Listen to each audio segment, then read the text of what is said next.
I'm going to show you in this video how I took a brand new producer, Larsen, from making voice memos on her phone to landing a song on the radio, to prove to you that creating professional quality music is not luck. And yes, you're going to see a wild transformation and actually hear her music radically improved in a very short amount of time. I'm not promising you radio play, but getting radio play is a clear indication that her music was at the quality it needed to be. Too many aspiring and amateur producers think that there's some secret hack or tip or trick that's holding them back, or maybe they don't have the right plugins. But after me and my partner Andrew have helped nearly 2,000 music producers in the past 5 years, I can confidently tell you that creating professional level music is not luck, and there is no secret hack that's holding you back. So let me introduce you to Larsen. She's a Brazilian artist and producer, but back when I first met her, she was literally making music with voice memos. She knew she had a passion and a desire to create recorded music, but when she first started working with me, she had barely gotten started. What was your experience level just with producing? GarageBand and recording live loops with voice. That was all.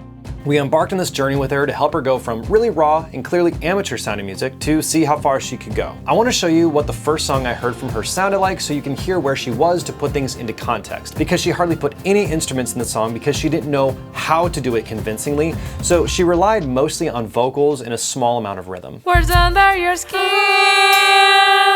mantras in your soul, visions in your dreams, worlds in your mouth, meaning in my wounds. Now, one thing I think is important to mention is that even in this rough and raw production, you can hear the emotion and you can tell she has something in herself musically that she wants to get out. I could tell when I gave her feedback on this song that she had something special musically speaking, but was having a hard time translating that into the production. Chances are you also have something musical inside of you, but you might be feeling the same as she was in terms of having a hard time getting the sound to come out and how you feel it inside or hear it in your head. So let me encourage you by showing you a progression of songs from Larsen as she grew and applied what we're going to talk about in this video. Check it out. Maybe it's time for you to cut upon the. He makes me stand up, stars going round. He says I am healing, he says I am light. Looking up, searching for that higher love. Doesn't matter what you believe, I wanna feel there's something more. Instead of living it, I want it on a t-shirt. Instead of feeling it, I want it on a t-shirt. Forget I'm free.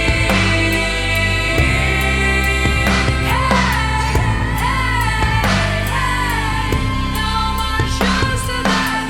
We'll find out. So the question becomes, how did she go from that first song I showed you to creating songs that were improving at such a rapid pace all within a matter of months? And here's the process. The first thing she did was focus on making as many songs as she could. When you're stuck with music that isn't quite at a professional level yet, you just don't know what you don't know. And the best way to start figuring out what you don't know is to make as many songs as possible. We see too many of our students that come in to work with us and they spend a whole month on one song trying to make it completely perfect. And I hate to say this, but you are wasting time if you're doing this. I recently had a conversation with Jesper Kyd, the composer and creator of the music behind Assassin's Creed, and I made a comment about this very issue, and his response was basically, yeah, these people should be making a song every week if they want to grow faster. And I could not agree more. I don't think you need to have some specific timeline or even necessarily say, I got to do a new song every single week or else, something bad's going to happen. But the point here is that if you're spending a whole year only making one song per week, you end up with literally only 12 songs in the whole year. And that's simply not enough reps to see some serious improvement. And yes, I hear the voices crying out, but Nathan, if I spend less time, then the quality isn't gonna be as good. That's gonna sound worse, right? And this is only partly true. In the beginning, it's gonna feel like that. But as you stop pursuing perfection and instead pursue completion, you will improve much, much faster, because every time you make a song, you're gonna learn something new. Even after 16 years of producing music and well over 20 years writing music, I am still learning new things every time I make a new song. Larsen perfectly embodied this idea of quantity over quality in the beginning. As you get better and as you refine your skill set, yes, then you can start to spend more time on a single song because you already have a really great foundation of knowledge where you know what things you can spend more time on that will actually get you the best results. In the beginning, Lace was focused on making as much music as possible, and that led to her growing way faster than she would have grown if she was trying to take that original song and just spend a month trying to make that better nonstop. And I actually looked back and found that while working with me and my team, she got feedback on 16 songs. That's not including the songs that she never sent in. That's just the songs she sent us for feedback. And you hear the results, they speak for themselves. By the end of that montage I showed you, it's likely that you were probably thinking, dang, that's a whole lot better. And it is. So the first thing she did that you can do right now is increase your output and stop being a perfectionist. Perfectionism kills learning, it will slow you down, it's not gonna make it better. Stop worrying if every song you make is perfect, because the truth is that it never will be perfect. There's no such thing as a perfect song. Even now, I still finish songs, then months later, I look back on it, I'm like, yeah, I wish I could do that again. That never goes away. That brings us to the second thing she did that you can work on right now. Lace focused on learning the fundamentals and getting really, really good at those. Here's the reality. Producing music isn't hard, but it is difficult. Let me say that again.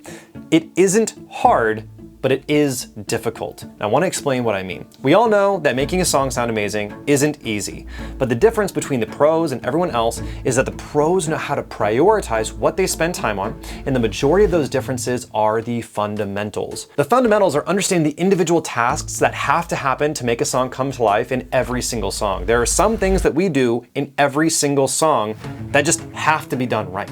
I like to use the analogy that making music is like building a house. Everyone loves the interior design, the paint, the kitchen design, all the finish touches that make a house feel really nice. Like when I did this studio just recently, putting in the trim. It's like, oh, the trim just makes it feel so nice. But is that what makes up the majority of a house's construction?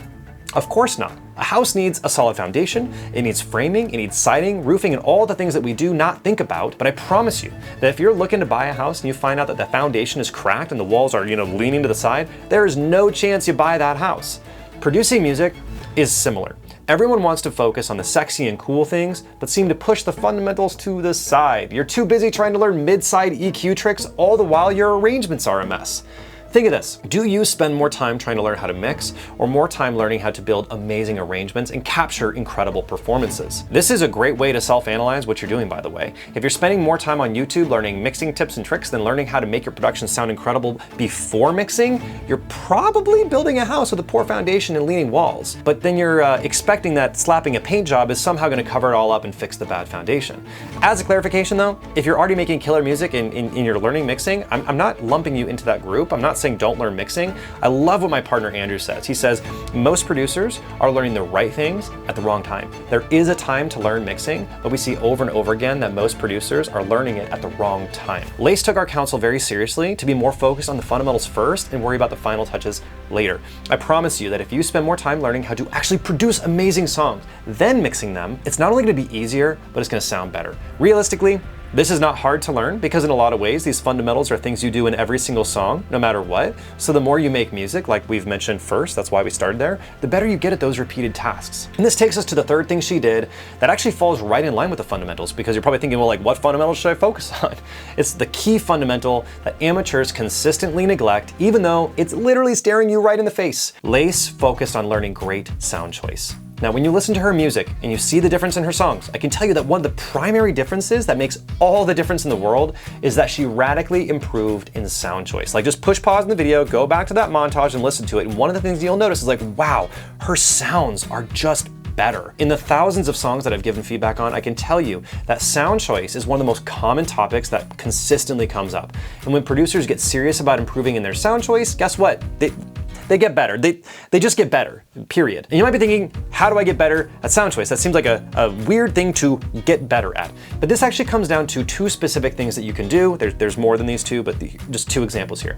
Number one, you have to actually know what you have to begin with. I found that a lot of our students have never spent dedicated time exploring their sounds to figure out what you have. So what I recommend is spending dedicated time learning what sounds you have, where they are located, and then favorite those patches so you can easily recall them. If you haven't done this before, I recommend doing this once or twice per week for 30 minutes to an hour each. Don't worry about making a song, don't make music, just explore the sounds and really evaluate what you like and what you don't. Because you're gonna find that these sounds also inspire new musical ideas, which you can come back to later. The more exposure you have to different sounds, the more your brain can also compare side by side. Because guess what? Chances are you already know what sounds good. But if you don't know what you have, then you're not getting that comparison side by side amongst different sounds to figure out which ones are actually better than the other. If you listen to someone else's music with really crappy sounds, you're probably gonna know those are crappy sounds, right? But do you know how to do that in your own music, right? Because which one of those is gonna sound stock and cheap compared to the ones that sound amazing? Well, when you actually put them side by side and go back from one to the other, your brain is gonna be like, yeah, that one's probably better. But if you don't even know what you have available, you're not gonna be able to do that. The second thing you can do is modeling after other songs. Spend time referencing songs you love. Pay very close attention to what the sounds are, and then try to copy them exactly as they sound. Yes, copy them, steal them. I'm not saying you plagiarize and copy to release them. Don't do that because you'd be violating copyright. I'm saying to learn. We learn best through imitation. So imitate and then synthesize it yourself to use in your own music in your own way. By the way, this is how we learn how to speak. My youngest child is 2 years old. She's learning how to talk. And guess what? It's just like monkey see, monkey do. She hears us say something and she says something, whether we want her to or not. Lace radically improved in her choices of sounds because she put in the time. By the way, this recommendation is one of the first things that we do with new students to help them grow, is to give them actual homework to master this specific problem. The fourth thing Lace did that you can do right now is she focused on improving her arrangements. Sound choice is only the first step in creating amazing sounding productions, because you might have those really great sounds, but then you end up with really poor arrangements that feel cluttered and messy, or on the opposite spectrum, you could have an overly repetitive and simplistic arrangement that feels boring and uninteresting. Again, you're probably catching a theme here with Lace. Ready? She put in the work and she dedicated time learning how to improve her arrangements. This means understanding how to keep a song interesting, understanding how to layer sounds so they actually work together, they complement each other rather than fighting for that space, because a lot of producers end up with cluttered and messy productions because they overload the arrangements, they stuff it too full. You might think that you're layering and adding beef to the sound, but you could actually be creating a mess without even realizing it. And this is why thinking all of your issues are mix related is such a problem and a myth, because so many of those issues, like I said, are fundamentals. And if you start poorly with the fundamentals, there's just no amount of mixing magic that will make a big difference. Like imagine that first song of Lace that I showed you. What if the advice I gave her was, yeah, Lace, here's the deal. What you need to do is you need to learn mid-side EQ. You also really need to learn serial compression. And if you do that, trust me, bro, that song will be like pro level. I hope we can agree that'd be really bad advice. Arrangement is a fundamental skill in production, and if you are not a master of arrangement, you're gonna find it very difficult to create professional sounding music. Think of it this way. Music is sound, right? So sound choice is crucial in making great music, but arrangement, it's what we do with those sounds. And if we're improperly placing the sounds, using them in a way that is detrimental to the song, we're still gonna end up with a crappy sounding production. And there is an order to this, by the way. You have to have great sounds first and then know how to arrange them. And this brings us right to the fifth thing Lace did that made arguably the biggest difference. Lace sought out a mentor. And this is actually what I did as well. When I was 19 years old, I knew that I needed help improving my own music. I wanted to make better quality music, and I knew that I was prioritizing it. So I actually offered to be a free intern to a producer in my city who owns a studio, professional producer working on real records. I literally called up the owner of the studio because I got a referral. His name's Phil Zock, and asked if I could learn from him. There are lots of ways that you can do this. I became a free worker for a time, right? Where I did the tasks Phil didn't want to do. Drum editing. And in return, I got to learn from him and be a fly on the wall, which taught me more in a few months than years combined. But you might not have that option. Lace didn't have that option. So in that case, you should seek out a mentor who can give you real ears on your music. Lace could have learned a lot of this on her own, but the reason she improved so quickly was because she had professionals listening to her music that was giving her genuine feedback that was tailored to her music. When I listen to her music, I'm able to identify what actually needs improving. So she wasn't just shooting in the dark. Here's the sad reality. If you are feeling like your music is not hitting the professional standard, it's very likely you don't know why. If you knew why, your music wouldn't sound the way it does. You might think you do, but I also can't tell you how often I get people saying, yo, Nathan, like, I'm really struggling with this specific thing.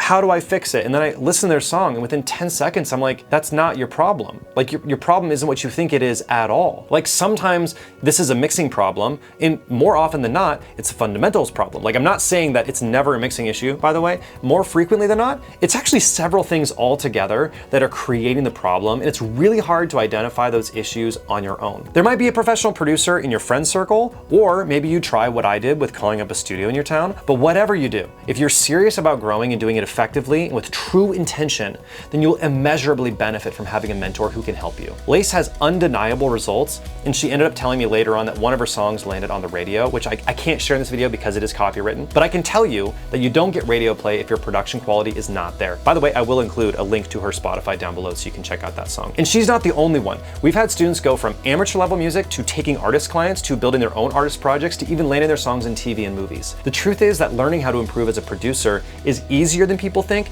but it requires you to actually focus on the fundamentals, which doesn't feel as sexy as learning random tips and tricks on YouTube. Get focused on great sounds, great arrangement, making a ton of music, and find a mentor who can give you true hands-on with your music. We only take a small number of students per month with our mentorship, so if you want to see if you're a good fit for us and we're a good fit for you, you can hop on a call with my partner Andrew Barr to see if we can help you and see if you're a good fit for us as well. We do not take everyone. That link is in the description and the pinned comment as well.